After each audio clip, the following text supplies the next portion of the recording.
ഹരേ കൃഷ്ണ. സർവം ശ്രീ രാധാകൃഷ്ണാർപ്പണമസ്തു. അധ്യായം 2 ഗീതാ വിഷയ സംഗ്രഹം. ശ്ലോകം 13.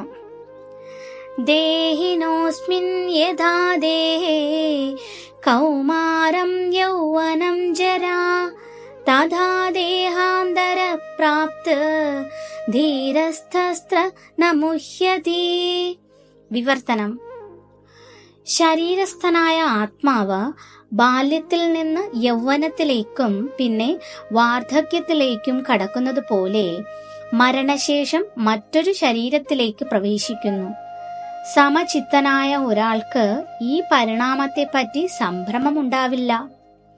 ഭാവാർത്ഥം: ഓരോ ജീവസത്തയും ഓരോ വ്യക്തിഗത ജീവാത്മാവാകയാൽ നിമിഷം തോറും ശരീരം രൂപാന്തരപ്പെട്ടുകൊണ്ടിരിക്കുന്നു. ചിലപ്പോൾ കുട്ടിയായിട്ടും യുവാവായിട്ടും വൃദ്ധനായിട്ടും കാണപ്പെടുന്നു. എന്നാൽ ആത്മാവ് മാറ്റമില്ലാതെ നിലകൊള്ളുന്നു. ഈ ജീവാത്മാവ് മരണാനന്തരം പുതിയൊരു ശരീരമെടുക്കുന്നു. അടുത്ത ജന്മത്തിൽ അതിന് തീർച്ചയായും ആത്മീയമോ ഭൗതികമോ ആയ മറ്റൊരു ശരീരമുണ്ടാകും. അങ്ങനെയിരിക്കെ അത്രയധികം ഉത്കണ്ഠ കൊള്ളുന്ന ഭീഷ്മദ്രോണാദികളുടെ മരണത്തെ ചൊല്ലി അർജുനൻ വിലപിക്കേണ്ടതില്ല. മറിച്ച് പഴകിപ്പോയ ശരീരങ്ങൾക്ക് പകരം പുതു ചൈതന്യം ഉൾക്കൊള്ളുന്നവയെ അവർക്ക് സ്വീകരിക്കാൻ കഴിയുമെന്നതിൽ സന്തോഷിക്കുകയാണ് വേണ്ടത്.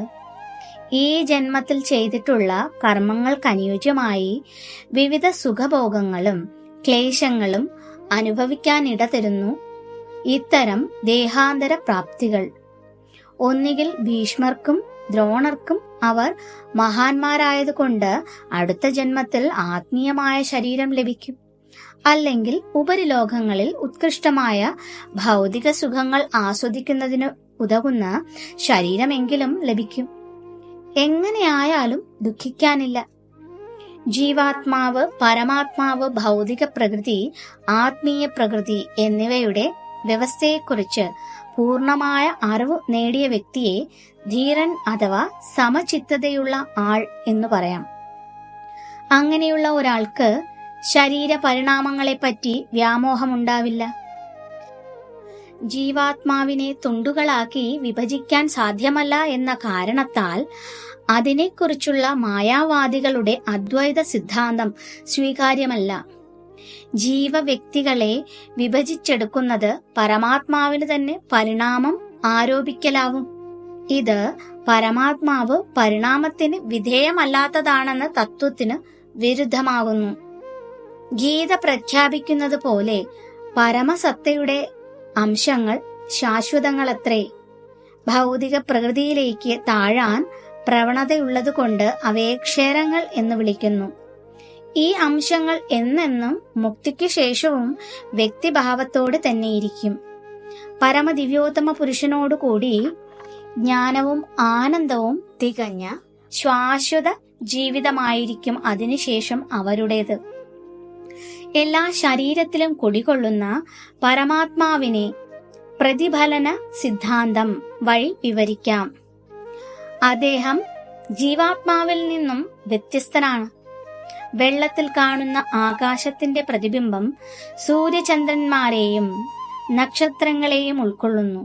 നക്ഷത്രങ്ങൾ ജീവാത്മാക്കളെ പോലെയാണ്. പരമാത്മാവിനെയാണെങ്കിൽ സൂര്യനോടോ ചന്ദ്രനോടോ ഉപമിക്കാം. ഇവിടെ ആംശികമായ ജീവാത്മാവ് അർജുനനെ പ്രതിനിധീകരിക്കുന്നു.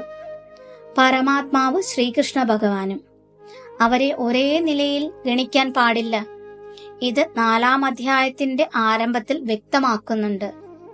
അർജുനനും കൃഷ്ണനും ഒരേ നിലയിലാണുള്ളതെങ്കിൽ, അഥവാ കൃഷ്ണൻ അർജുനനേക്കാൾ ഉത്കൃഷ്ടനല്ലെങ്കിൽ അവരുടെ ഗുരുശിഷ്യ ബന്ധത്തിന് യാതൊരു അർത്ഥവുമില്ല. ആ രണ്ടുപേരും മായാമോഹിതരാണെന്നിരിക്കെ ഒരാൾ ഗുരുവും മറ്റൊരാൾ ശിഷ്യനുമാകേണ്ടതില്ലല്ലോ. മായാബദ്ധനായ ഒരാൾക്ക് ആധികാരികമായ ഉപദേഷ്ടാവാകാനുള്ള അർഹതയില്ല. അത്തരത്തിലുള്ള ഉപദേശങ്ങൾ നിരർത്ഥകങ്ങളുമാണ്. ഈ പരിതസ്ഥിതിയിൽ സർവീശ്വരനായ ശ്രീകൃഷ്ണ ഭഗവാൻ മായാമോഹത്തിൽപ്പെട്ട ജീവാത്മാവായ അർജുനനേക്കാൾ സമുത്കൃഷ്ടനാണെന്നതിൽ സംശയത്തിനിടയില്ല. ഹരേ കൃഷ്ണ. സർവം ശ്രീ രാധാകൃഷ്ണാർപ്പണമസ്തു.